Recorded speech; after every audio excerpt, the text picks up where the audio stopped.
This is Girls Stop Playing, a weekly show that empowers Black women to stop playing with their potential so they can live a life that they love. I'm Coriel, your favorite homegirl, and I'm on a mission to help Black women make the money and get the honey. You can have it all as long as you're willing to work. Black women to stop playing with their potential.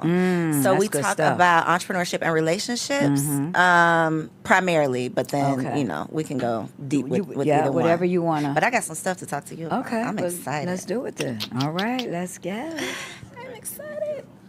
Okay. Oh, so we're just, I know you know this, but we're just looking at each other, having a conversation. If you want to make a point or look the people in their eye, this first camera is your camera. Yep. Okay, very good. I want to get a little B-roll when we finish. Okay.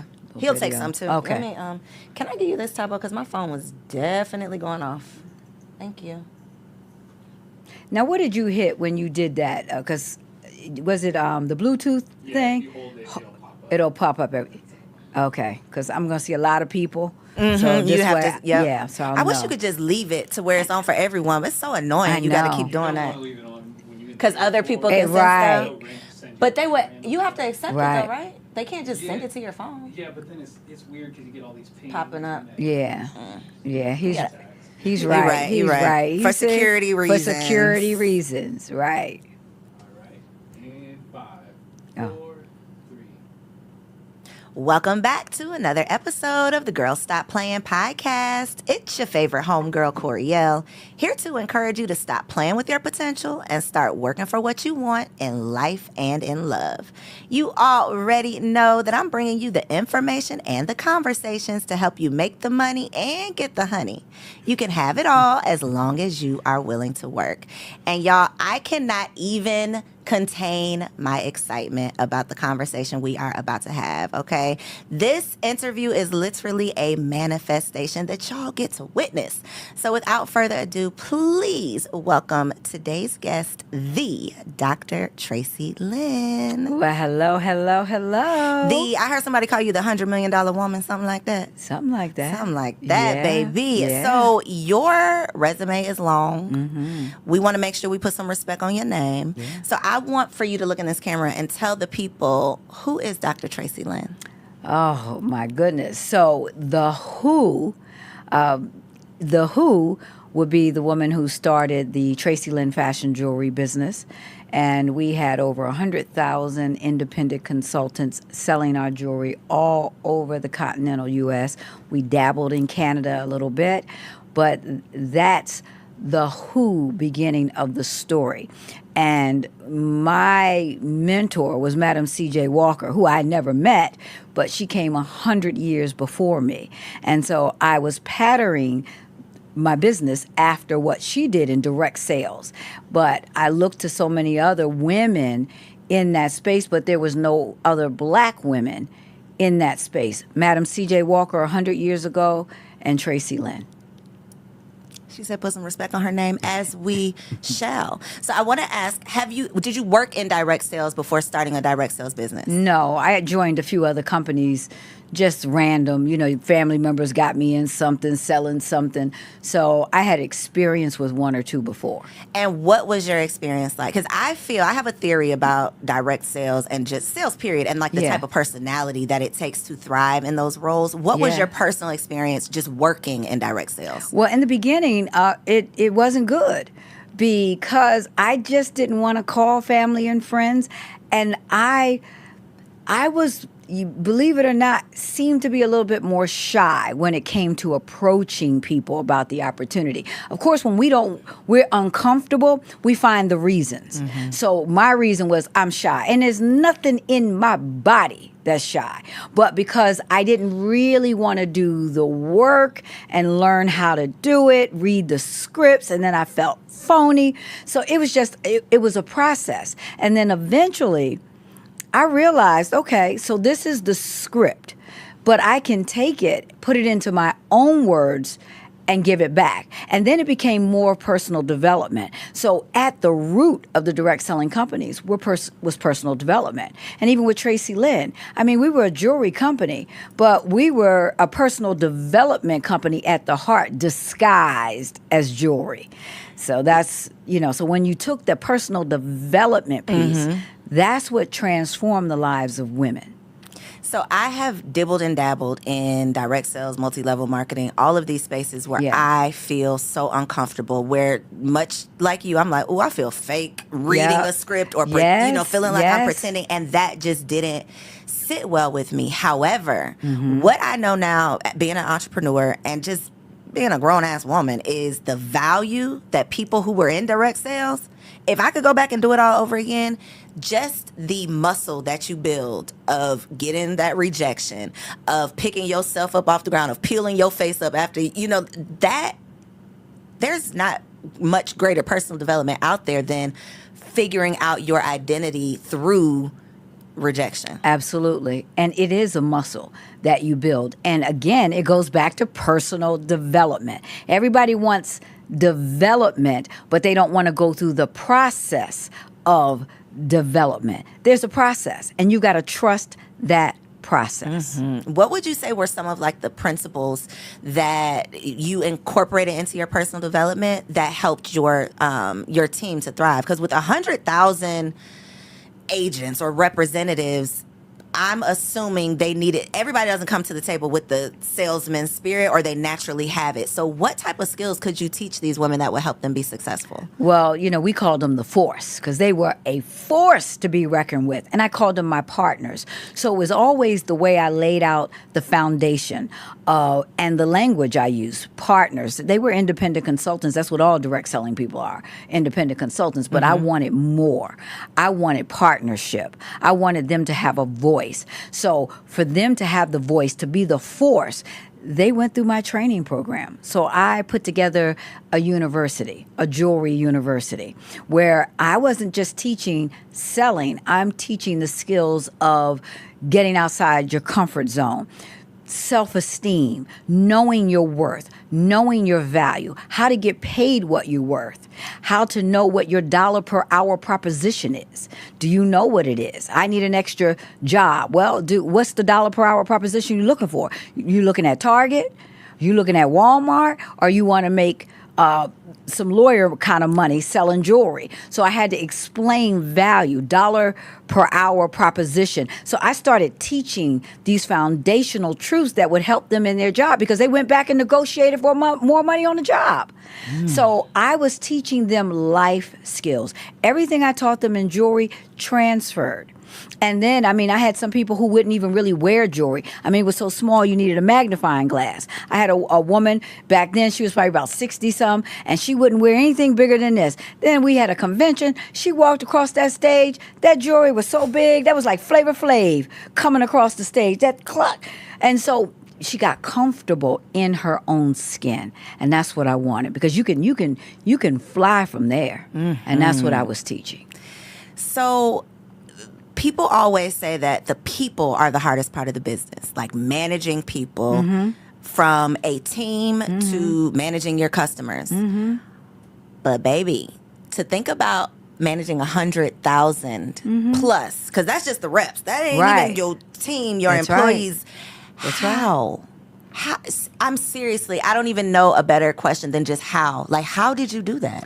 Well, first of all, the saying goes, the worst thing about direct sales is the people. The best thing is the people. So it's a juxtaposition of both. It's the people and the people. So you've got to learn to see what you need to see. You eat the bones and throw the rest. Eat the meat, throw the bones away. You take the best part of it.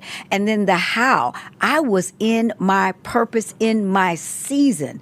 So when you say, girl, stop playing like I'm going to wait till the kids graduate. I'm going to wait till they do this. I'm going to wait till this time. There is a season and a clock.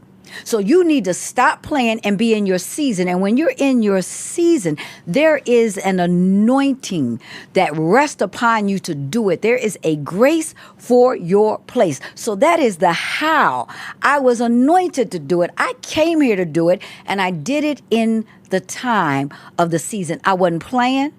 I didn't stop. I had snakes all around me. I had wildlife all around me. I had the worst and I had the best, all at the same time. But what I knew that I was supposed to be here. And I wasn't worried about the nonsense that comes with that. All I heard was God. Yeah. What does your spiritual practice have to be like for you to stand firm in your purpose and not be able to be swayed by people? Well, honey, they got to watch my documentary. I just released a documentary, and I watched it for the first time in years. And one thing I saw was a relationship with the Lord like none other. He was first place. That's what it had to be. Prayer was first place. Trusting him was first place. Not looking at the situation and the circumstances, and knowing that I was called for a reason, for such a time as this. And no matter what it looked like when my warehouse went out of business, when they tried to sabotage me, if I kept my eyes on him, if I took care of God's business, he always took care of my business. So you had to be 100% in tune with him and understand your mission. That's why folks be playing, because they don't know what they're called for. They dabbling here, they dabbling in there, they just getting their hustle on, but don't understand in the hustle, know your mission. Know what you came here to do. You don't just go around deciding it, you discover it because you came here with it. I gotta calm down. No, I needed to just let that simmer. I needed to let that simmer because a part of what you said, regardless of the view, my current view, I know the vision. 100%. That's easy to say though. But when the warehouse is being shut down, when the plans ain't coming together like they're supposed to, when it doesn't feel like this season is anointed. Because when things are just working out, when the doors are just opening and when God is just sending things, it feels like my steps are ordered. That's one feeling. But when you know that this is what God told you to do, but the odds are just stacked against you, the haters is coming out the woodworks, the people are talking about you, it just, what your view does not match that vision. How do you hold on to your faith? How do you hold on to what God told you when that bill is due and you ain't got it? Like, how do you hold on to that? Because you've had experiences with the lions and the bears. This is David. You know, he slayed the lion. He slayed the bear before he went up against Goliath. He knew what he knew because he already had experience. I experienced a lot of small wins when it didn't look like it was going to go my way. So being anointed doesn't mean, and your steps being ordered doesn't mean everything's going to work out. You're going to have sunshine and rain at the same time. But God is still God. And those are moments of testing when he can look and say, you know what, have you considered my servant? Tracy, go ahead. She's down with me. You can throw all this at her and she's going to see me. And she's going to walk through that storm. Hard. So do you have the why me moments, or have you evolved past that? Have you, is there never a place? Okay, so the answer is no, you can't evolve past it. No, you cannot. Okay. You and then even in the documentary, I did what I had to do. I moved quick. I still did the ministry stuff I had to do. I was out speaking, but I moved with precision. And then after I did it, I was on the floor crying, and they happened to catch that in. I didn't leave that out because I need people to know. Because I can endure hardness like a good soldier, I'm still going to cry. I'm still going to go through it. And I'm going to have those moments like, did you bring me this far?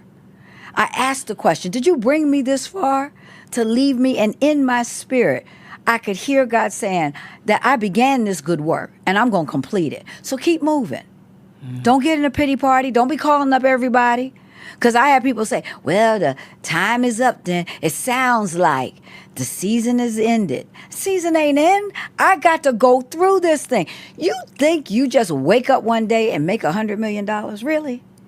Being a black woman with coming from no money, for real? Though, no.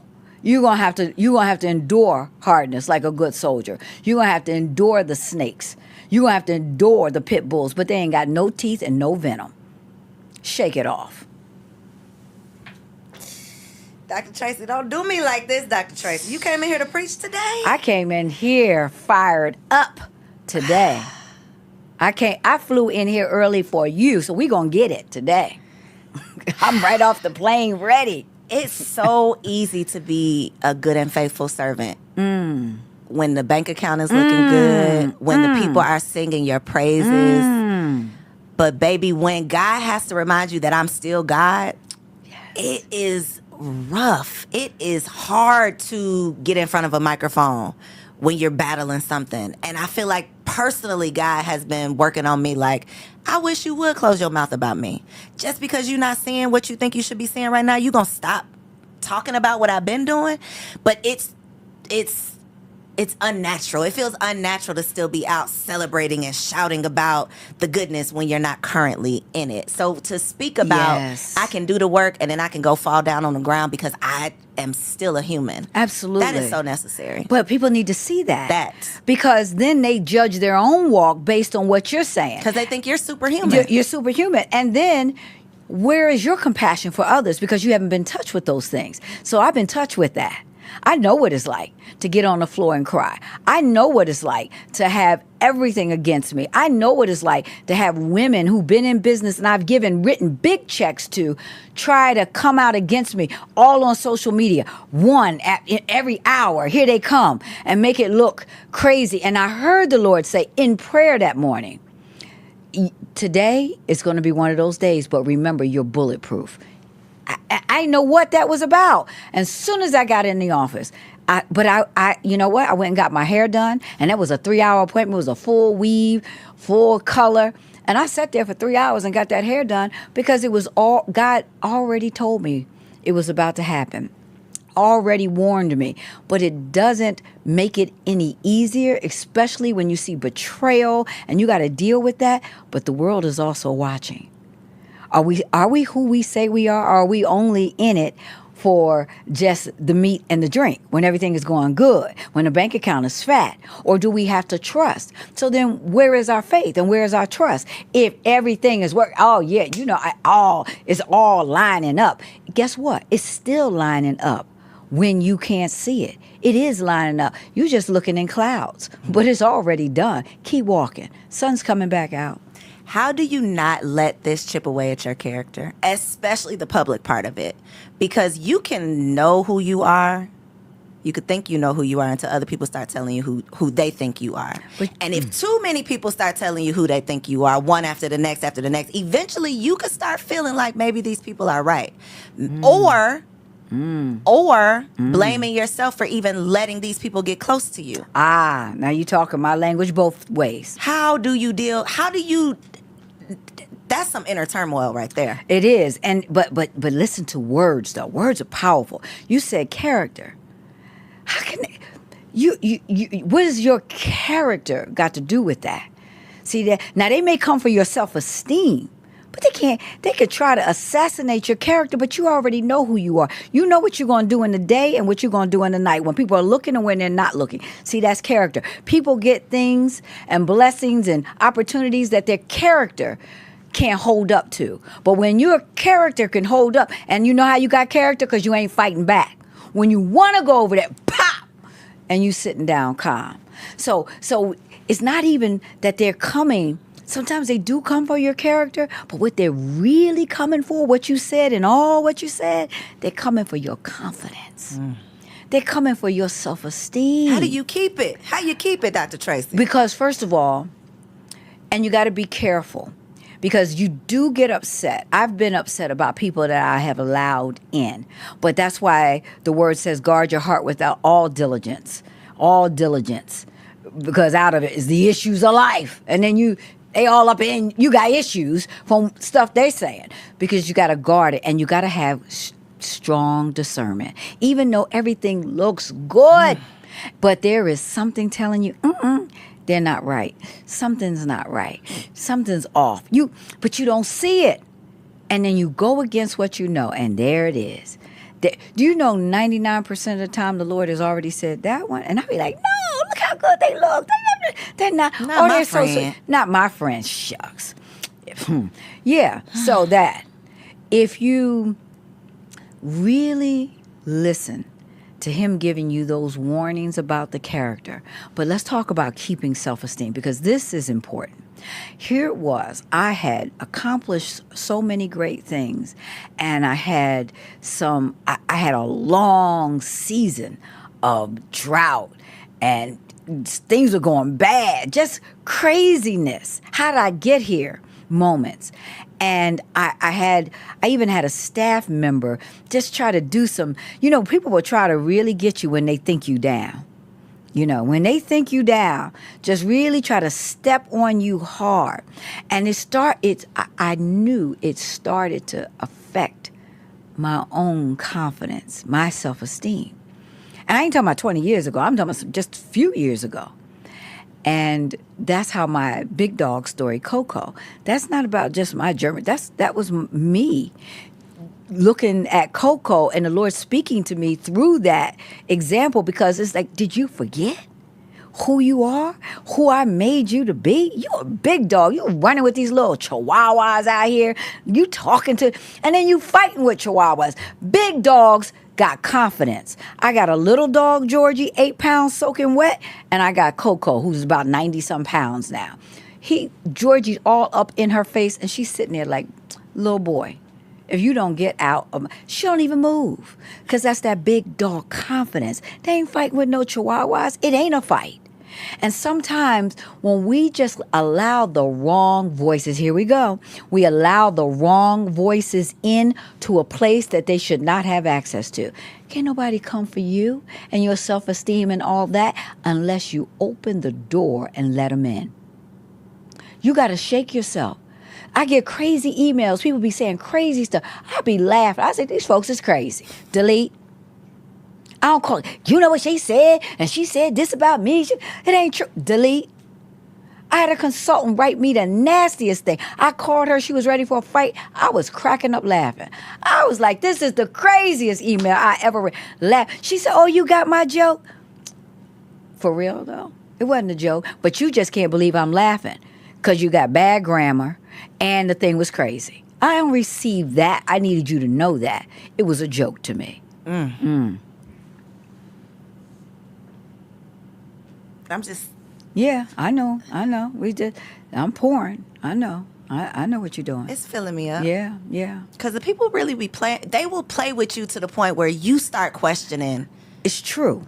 But that is also why you've got to have other voices in your head. So sometimes we allow the wrong voices and then we shut them out. But it's like the earthquakes. When they have the earthquakes out in California, they have aftershocks. And so the earthquake is over, but it's the aftershock. So what you experience sometimes is the aftershock. So you got through the situation, but you're dealing with aftershocks. And when you don't have a mentor, coaches in your life who know what time it is to pour back in, the aftershock shake you. You think it's the end of the world, but somebody can look at you and say, girl, stop playing. That's what I would say. The next is right around the corner. And it's already there. You just don't see it yet. You ain't looking in the right direction because you're distracted by... You about to fail this test over some nonsense? That part. Whew. Right. Not God sent you here to get me together. Well, yes, because you cannot stop the voice he's given you. You don't sit down for anybody. You only sit for him. If he stopped it, that's one thing. But man can't stop what he has already blessed and ordained for other people to get their strength through. You don't stop. You keep going. You keep speaking because you're speaking life and breakthrough to other people. So it doesn't matter what it looks like you're going through. You are fine, and you've got to keep your voice going. You don't stop, and you don't answer the critics. You laugh because they cannot hurt you. You are bulletproof. You wouldn't have this mic. You wouldn't have this studio. You wouldn't have this audience. You wouldn't have the ability to manifest. You put me on a board, and then my people called you. Come on. You are in the will. Doesn't matter that it doesn't look like. You stay put and watch God work. Not you making me cry up here. Well, you need more of these voices in your life. Cut this out. I ain't never cried publicly. Oh my God. No, we're gonna keep it right on in here because the people need to know that you dealing with this too. The way you're repeating what God has already said in my head is what's really doing it to me. Yeah. It's just the confirmation. Yeah, I knew this was an assignment, and we were gonna make this thing work. Yeah. Let me get it together. Yeah. But we ain't cutting nothing. We're going to let the people see it because you're blessing people by being this transparent. They need to know that this is what this walk is. Everybody, you know how many people want to sit up with this microphone and all this little cutesy stuff you got up in here? Real cute. But it's a cost for this. There is a cost. There is a price for this. And you are called to pay it. And he will send you what you need. He will make sure you get poured into. And you just got to make sure you reach out. I will absolutely give you my cell. And you reach out. I'm saying, hey, just get a quick prayer. I'll get it through. I'll speak what you need. I'll seek God on your behalf to make sure that you stay strong and you stay put. Thank you. Yes. I don't know how we got here, but I'm glad we did. I knew we were going to have a moment. We are going to have to cut this, but you're literally my last interview that I'm recording in here. So, I appreciate you. I appreciate you and what you do, and I understand it. I understand it. Okay, let me get myself together. Yeah. Okay. Wow. Not on my bingo card for the day. This was not what I expected. Okay. In the midst of you having to pivot professionally, Yes. where you are not only in a specific industry, but your name, your identity is associated with this business. How do you pivot? How do you pivot when people have known you for one thing and now God is calling you to do something else? Because we get our who and do confused. So my who I am is not, I'm just not the jewelry lady. I am so much more than that. That's my do. I did jewelry. I did other things. But who I am is so much bigger than I even knew. If I would have just stopped with my who being the jewelry lady versus that's what I do, then I couldn't be sitting here with you. I wouldn't have this season because I'd be too embarrassed not to be her. And then my ego would be so tied up in the jewelry lady that I could never move forth and do all these other great things that God had for me to do. What did you tell yourself, though, on those hard days when you were on the floor? Because in theory, I know it's all happening for a reason. I'm not just talking about myself, but I am talking about myself. But we know everything happens for a reason. We know it's all working out. We know that God has us. But in the moment when you are down on the floor, what do you tell yourself to remind you of who you are? You know what? I don't. In those moments, I'm crying out. I'm just getting the pain out. So I'm not trying to remind me of anything. I just want to go and get the pain out where I know God can take it, he can handle it, and I can get filled back up. That's honestly what I'm doing because I understand the long haul of the journey. So I'm not trying to figure stuff out or telling myself, I'm there because I'm in need. I just need to keep going. And I feel like I don't know if I can continue. That's why I'm usually there. And I need the pour back in. So I needed to get the refill. And then I get up. When you are doing what you're called to do, you may question it sometimes, but there is something in you that won't allow you to stop. And you don't have to ask that because the answer is already in you. But what you do ask is, again, God, why? But you already know it's for you to do. And when he decides that that's it, you're going to know about it. I knew about it. He told me in front of 2,000 people in Vegas at Caesar's Palace. I spent $1 million on this event. And I got on that stage and he said, look out, because this over. I'm in all blinged out at the Caesar's Palace with thousands of women. Folks wasn't even in the business, but wanted to get my room rate at Caesar's. And they're there. And I hear it's over. Who am I then? And that's when he started. It's two difference. Who and do. you still who you are. You still got all this experience, this wisdom, this knowledge. It doesn't go away. Now, there are some people, there's some haters and critics who wish I would have just went away. So they can say, whatever happened at that. Oh, no. I'm not going nowhere. You all that I went through and learned, I'm pouring that back out. It's so much more. And even you just tapping the surface of the microphone. So much more in you. So much more that will come out of you. But you will also have to trust the process. And don't question who you are. I've been asking so many questions. I've been asking all the questions, Dr. Traci. You don't need to ask the questions. You don't need to ask the questions. You're already who you are. There's no need to ask those questions. Maybe when is a full breakthrough coming and those questions. But who am I? Am I this? You are that. And he's showing it to you over and over. So you've got to make a decision. I'm going to believe this, what you said. And I ain't looking to the left, to the right. I don't care what Big Mama or somebody else said. I'm going to stay here. And then this is what people say. You know what? I knew it all along. I knew who you were all along. I saw it all over you. Girl, that time you said you about to quit, I was saying to myself, she better not. All that in her. Main one. She ain't going, why she doing that? I don't know who she thinks she is. I don't know what she got to do with that. And we going to do this and do that. Stay focused. You already know. So those are not the questions you need to be asking. You need to resolve that.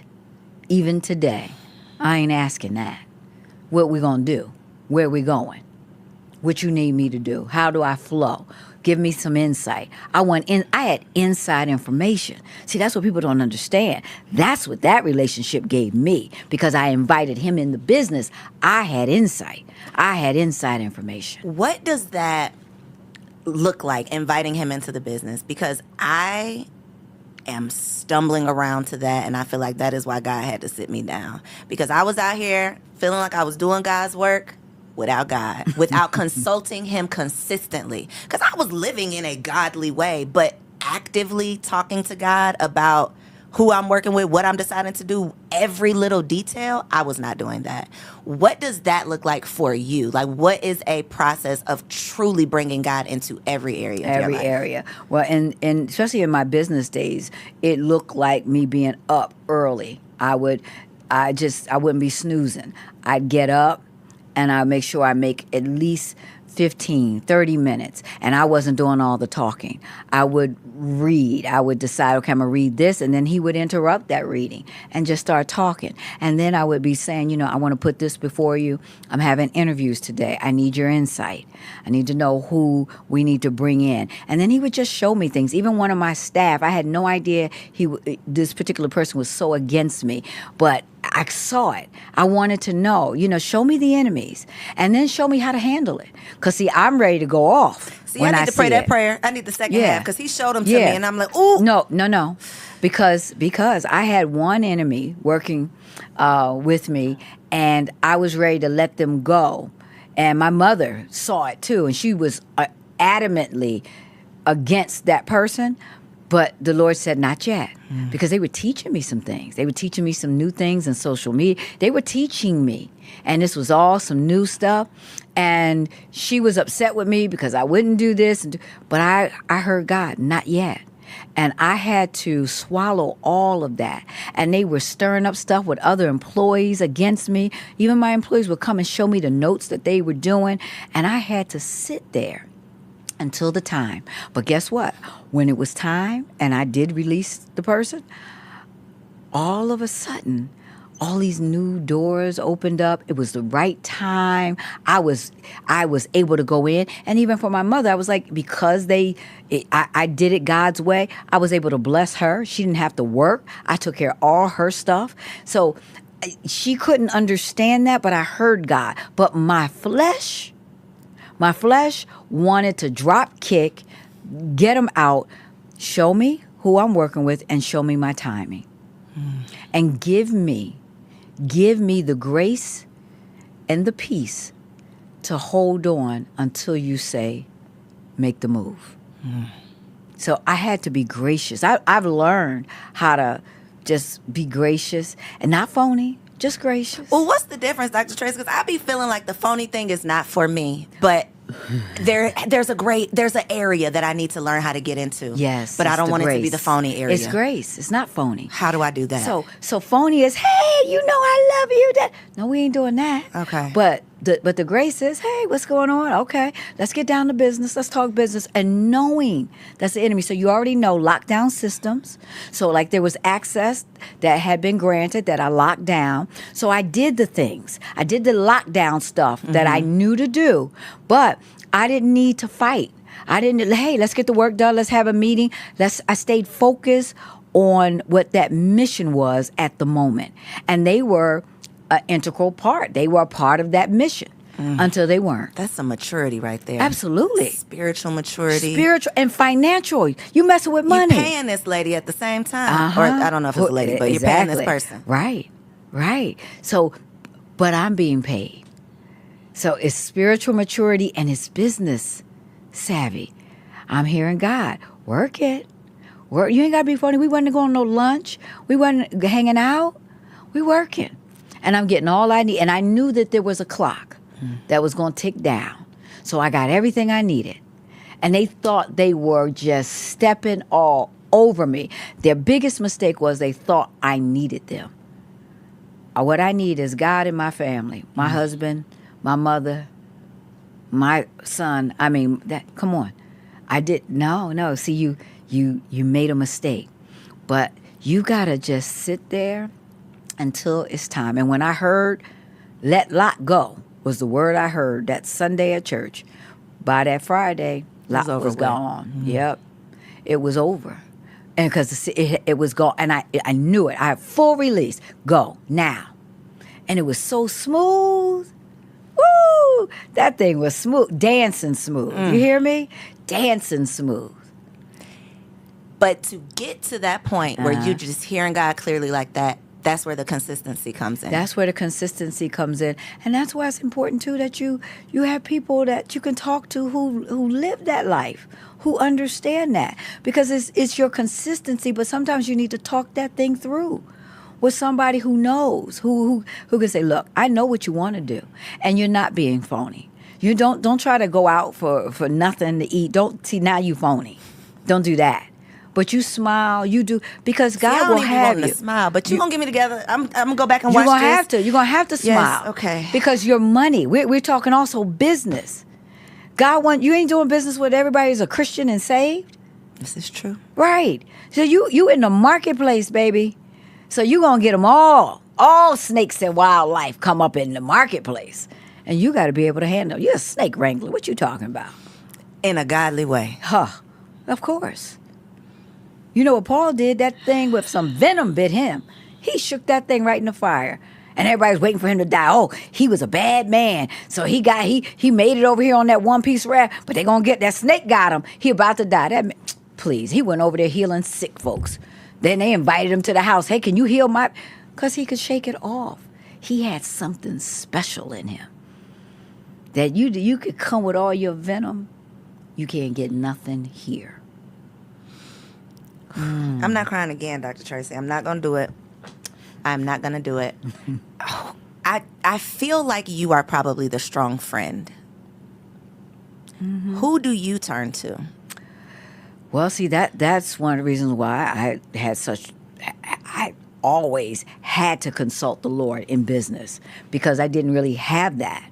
So, especially, I had strong family, but in business, I always said Jesus was my CEO, and I was never afraid of that. And I had people who were not spiritual people in the business. I had people who were other faiths. I had Muslim women, and I was very respectful. I talked to them about, love their hijab. You know, I knew I don't know if that's what they call it, but anyway, hijab, whatever. Right? Yeah. Is that it? That's it. The hijab. My bad. It's okay. Yeah. We'll cut that. We'll cut that. Yeah, cut that piece, so we ain't get no comments on that. But I tried to be very respectful. But I was also just living that life out. But I was never afraid that they were going to take their money because I love the Lord. I couldn't do it without them. So you want to make some money? This is what I do to make some money. I need him to guide me. I need that insight. I need that inside information, and I need that protection. So you want to ride on this ride, this is how we doing it. So you felt like, or not you felt like, you got clear direction from God. This is over with. Mm-hmm. Do you feel like you got clear direction what the next was? Or was there, I call it like a hallway. Did you have a hallway moment had a where it's like, I hallway. left that door, but I ain't got to the next one yet? Yes. What did you do in that hallway? I kept going. You step out and you find out. I didn't hear anything, but I'm not the kind to just sit still for too long. And I had sold my house that I had built. This was like, and people ask me all the time, how'd you sell? It was like 11,000 square feet on the water. I built it, took 3 years, but it was over. I heard God say it's time. And we sold for an amazing, we broke a record, and it was, only 4 years old, but it was time. And I heard that. So I'm not tied to things like that. And when I was selling it, the agent, I wound up selling it myself and then called the agent crazy to get in to get the commission. So the agent said, you know what, you should do real estate. So I did. I always wanted to do real estate, and I did dabble. I always had investment, property things. And so I said, let me get my license. Got it immediately. Like first try, I did the 1 week class and then went immediately to a cram and got all within 3 weeks, I got my real estate license. And I said, okay, God, you with me? You with me on this? I'm going to go work in the office. I went and worked I'm sitting up in the Compass office. All I'm doing is at the coffee machine, grinning at everybody, talking. I felt like a fish out of water. And I never said, I'm Traci Lynn. I was trying to learn. So I'm learning and just grinning. And I just felt like, this is crazy. I'm sitting up here. I ain't sold nothing. I ain't showing nothing. No, this ain't it. That wasn't it. But it helped me with my investment. So my husband and I, he got his license after that, and we partnered. We started a investment company for property. We were always doing it. So that was for that, but it wasn't for me to do that. And then I happened to come to Atlanta. I got on a stage, just did a little interview, and from there, people were like, well, you know what? Do you have a mastermind? Can you start, mentoring me? I was like, yes, that's my wheelhouse with my eyes closed. And that's how it started. And that's what it was. Yep. I think a lot of times people would get stuck in the real estate because it's like, oh, it went so smooth. This is what God wants me to do. Yep. But then it wasn't. Yeah, and then it wasn't. But I was in that hallway, and I enjoyed the study. I love studying stuff. I love getting stuff like that. And I really enjoyed that part of it and the knowledge. But sitting there and then waiting and then sitting at some open house all day, thank God for the agents. They have to be serious on it. Yes. On it. But I gained so much respect for the agents through the process, but I realized I'm not called to this. That's not for you. It's not for me. And I did think God was in it because, to do all that in 1 month, that was like unheard of. But, that's how I be moving like that. I move like unheard of. I think that's what it takes, though. It takes that tenacious spirit. It takes that God gives it to me and I'm going to go figure it out to Right. be able to, I'm not wasting time. Like, if it ain't work, I'm going to figure it out today that it's not going to work and go on to the next. And that's what I did. I went on to the next. And I just felt like, okay, so here we are. And even now doing that and doing the podcast, because I get an opportunity to pour. So in my pouring season, I get an opportunity to give back, to help the next generation of $100 million, $1 billion women come up through the ranks and make it, and don't get stopped in a hallway, stuck there, or stuck in the valley of the shadow of death. It's only a shadow.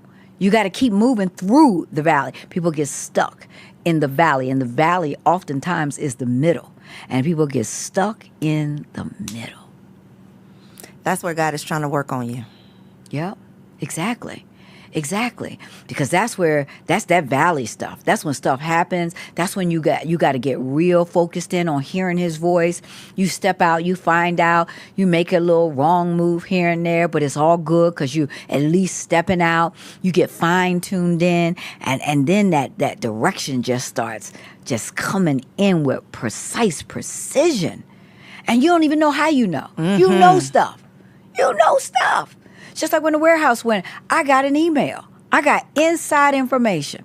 And then they said, keep Traci Lynn out. Don't tell her until we completely close. And the landlord was going to lock the building that Friday and lock my stuff in there. And Monday they were going to start telling the customers. Before they could tell one customer, I was at the door. Had called the sheriff's office, my lawyer. I was at the door at 9 o'clock. Like, who told her? Inside information. Okay. Pause for the cause. Yeah.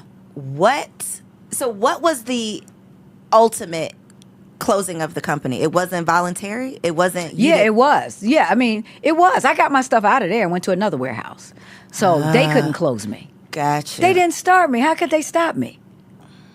If you don't start it, you can't stop it. So they wasn't going to be stopping nothing. But after I did it, I had a cruise that Friday. I had an incentive trip to go on. And it normally takes... I had a big footprint. It takes weeks to move, 3 weeks to do it. I did it in 3 days and then went on that cruise. And that's where I broke down crying because it was... All of it came to all a head. of it. I didn't have time. To process it. Right. Yeah. No. And then I went out speaking. I heard it Friday, spoke on Saturday, went to church Sunday, handled that thing Monday morning, ready, and got it done. So at the end, we sold on my terms. So, yeah, they couldn't block that and stop that. So I was able to sell it when it was time. But what if I didn't want to listen because my ego was tied up in that? Oh, no. I want to, when it's time to go, it's called the jump off. There is really a chart called the jump off chart. And you got to know it's called the life cycle of a business. And in it has the life cycle and the jump off. And then you got to know when it's time to jump off. Now, I had studied the other jewelry companies. I knew I was there. But I was believing that I was going to be the Mary Kay of jewelry. I was still going to keep going. Even, like Mary Kay could keep going, even though that's a consumable. And it was what the Mary Kay was called to do. I wasn't called to do that. That was a legacy. My legacy is different. And all the jewelry companies, they all ended at a certain point. Every single one of them. And I studied that out, so I knew. Just like when I was standing on that stage, it wasn't a surprise. I was already studying the life cycle. So I didn't want to hear it. I was surprised because, not me, God. Come on. It's me you talking to. I thought we was doing this thing. I'm doing this thing. I'm the Mary Kay of jewelry. Come on. I'm going to be... No, you're not. Get ready. That way, it'll be on your terms. And then you can come back and sell that bad boy. So, do you have a lot of free time now in this season of your life? I do. More free time. Yes. You're exploring hobbies. I heard you saying bodybuilding. Uh-huh. What led you to decide to go down this road? Are you into just personal development, challenging yourself, or what was always your into intention? personal development, but I had a desire in my heart always to be not just fit, but like really muscly, feminine, muscly fit. Always. I would be on a cruise and I'd see a girl, like got some muscles. I would say to her, let's take a picture. Can I take a picture? And it just kept like, why am I doing, what is this in me? And I read a book when I was like 20 years old by a woman who was really looked good in fitness, and it stuck with me. And I used to do more exercises back then. I mean, I still did the treadmill. I still did always did some form of fitness to try to keep it together because I needed my energy for what I needed to do, but I didn't have the level like now. I train for 3 hours, 4 hours every, 4 days a week, first thing in the morning. So that's my 5 o'clock rise, getting up, get to the gym. So that's like a new, so. What do you do for 3 hours? Well, I have a personal trainer. So what I do, I have to do cardio before I eat. So I've got to do an hour of cardio. And then, so even if it's Stairmaster, I got to go to the gym, and then I have to bring my food. Then I have to eat. Then I got about 30, 40 minutes to digest. Then I'm with my trainer for about an hour and 15 minutes. And then I've got about 30, 40 minutes of other things. I got to do all my sit-ups, all my crunches. I got to do a couple hundred of those. And then I've got to do my inners and outers. I got to do the glute busters. I got to do all that. This is intense. Yeah, it's intense. So are you going to be doing like competitions? I am. Wow. Yeah, I am. This is exciting. It is. It is exciting. And you are serious. So, because I want to talk about the food, the packing of the food. Were you packing your own food prior to the bodybuilding? Was that already a way of life, or did this add? No, I was packing that going out to eat. Yeah, that's what I was doing, packing the to go when I was. But now the doggy you are bag. literally preparing everything that you need before you leave the house. Yes, everything. That is a real commitment. Yep. Even when I go to the gym, I take 2 meals. But if I go real early, I have to bring my whole breakfast with me, and then I have to have my meal for 12 o'clock because I'm still there from. It could be 6, 7 in the morning, so I'm still there at noon. So I have to eat at noon, and then if I have a special class after, so I do all my Zooms and stuff from outside at the gym, and then I go back in, do the special class, and then I eat again, and then I go. But I don't stay late every day, but I always bring at least 2 to 3 meals with me. What is one of these meals? Just tell me an example of one meal you got in this bag. So in this bag, I brought my meals for the whole week, and I have. I've got some tilapia in there. I've got some grilled chicken breast. And I have it because I measured it all out at home, so it has to be measured. And I cooked it. So it's cooked with low sodium, and it's in extra virgin olive oil. If I'm using any oils, so nothing is fried. You can't tell me you cooked it and you put all this oil. I need it a certain way. My egg whites, I normally make egg white bites. I didn't bring them because I can do an egg white omelet at the hotel, but they got to spray it with Pam on their grill top. I don't want no oil. So I can do spinach. So I thought about it. I could do omelets, with spinach, no cheese here, and I can do a salmon on a grill top with no oil and 5 asparagus. So I'm going to have that for dinner here every day. That's my fresh dinner and a fresh breakfast, but I brought my own muffin, my own Ezekiel bread muffin. So what is up with the oil? Because I've been going down a deep dive with when vegetable oil was introduced into society and basically all of the health effects that have come after. But what is your reasoning behind avoiding oil? Well, I use extra virgin olive oil. So I still use olive oil, more on that Mediterranean diet side, because the health benefits of that extra virgin cold pressed, that oil. Specifically. Yes, specifically. It's just healthier oil. And I don't use a lot of oil. So if I'm going to cook, put a little oil in something, I want that extra virgin olive oil. Now, I be getting mine infused with hot seeds. I got it infused with lemon, garlic. I buy it infused with stuff and then plain. So it's much more flavorful than... Much more flavorful. Gotcha. Yeah. You figured it out. You figured out your way, and you're like, I'm not playing with y'all. I'm going to do what I need. Because it works for my body. And that's what I figured out, how to get the best results. So since February, I've lost about 20-some pounds and a lot of body fat. So that when is was your the competition? Key. It's coming up. It's coming soon? It's probably in the next 3 months. Okay. Yeah. Is it going to be your first one? It is. Oh, okay. True well, congratulations novice. in Yes. advance. Thank you. That's exciting. Thank you. Before I let you go, though, you have managed a marriage in all of this. I have. The world wants us to think that you can't do that you cannot maintain both, let alone your mental health being in one piece alongside of it. So what has been your secret? Well, my husband and I have been married now 30 years on Monday, July 1st. Congratulations. Thank you. So 30 years we'll be celebrating. And our secret, first of all, he is my best friend. And I can't imagine mentally what it would be like not having him. And he has been a covering. And see, this is where sometimes women, if he's not making more or doing more of this, I don't know how he could be out there doing all of this. I'm doing all of that. We've worked together. And he's been able to cover me. He's been just a refuge from the storm. And we have rules. We don't talk business after 8 o'clock. We don't check emails. We have, since maybe year 2 or 3, once we got into business, doing, business stuff together, we put these rules in place. We don't do business after, a certain time at night. We're not checking emails. I'm not on Instagram at, all hours of the night. So we love being together. We are really great friends and partners. We love each other and we enjoy spending time. Now, has he gotten on my last nerve? I said 30 years, absolutely. Yes, he has. But we have always said, and he said it to me, I married you for life, so I don't care what you do. If you need to go into that back room for a couple of days, or I need to go back there, I will, but I ain't going nowhere. We're going to work this thing out. And he had to say it because I was the skater. I'm an only child. And I came from my mother and my grandmother. You know, I seen single women do it. I hadn't seen married couples.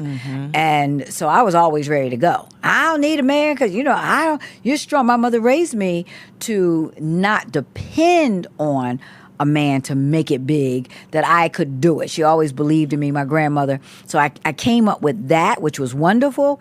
But I had to learn how to humble myself, to not always be right, give up my right to be right when I know I was right about that. I know I said that. I know I was right, but I don't have to say that all the time. So even being married helped me in business because I didn't always have to be right. I didn't always have to give everybody a piece of my mind, you know, because I could set it off and set it real straight.